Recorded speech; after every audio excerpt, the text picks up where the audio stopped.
binlag niya kayo. Naglaba daw kayong tatlo. Naglalaba sila tatlo, oh. Tama-tama, oh.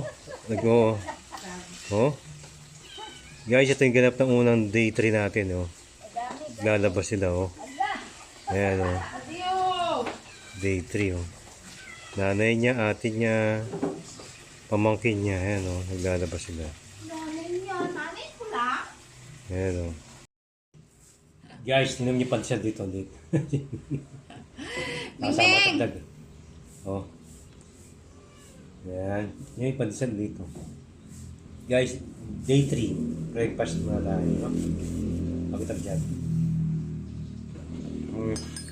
Nandungan coffee.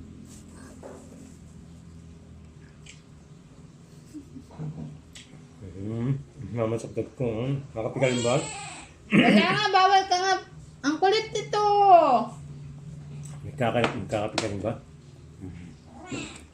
Pandisyan, sobrang late. Hi guys! So ito, nakita nyo yung binili merienda na. Almusal lang to.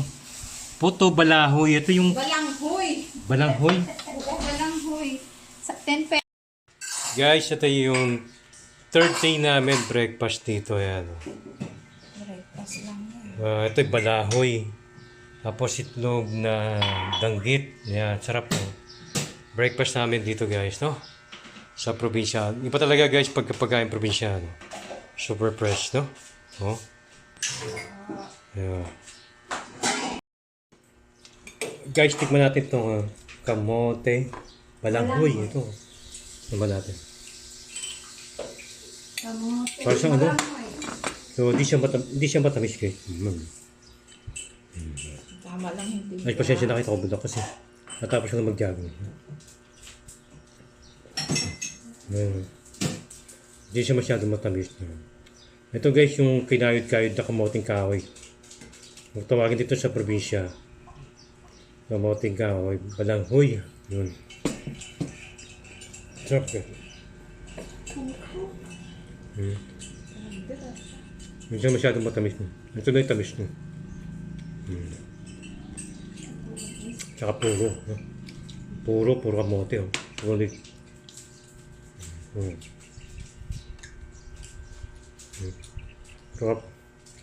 So guys, 10 pesos each bawat sa piraso. Sa Maynila, magkano to guys, no? 25 o 30, no? Yeah. Oh.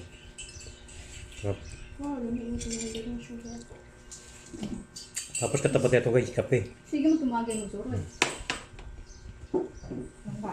Sarap na. Sarap. Pwede pang merienda, pwede pang almusal, no? Basta na nakalagay lang sa lamesa nyo, no? Pwede. Anay, anay nagbutang. Guys, dance namin yan. May gawa nila yan. Lunch. Isupte pagbuwan. Guys, day 3 namin, hindi kami makalis kasi muulan. Yan, oh. Maulan. Basa.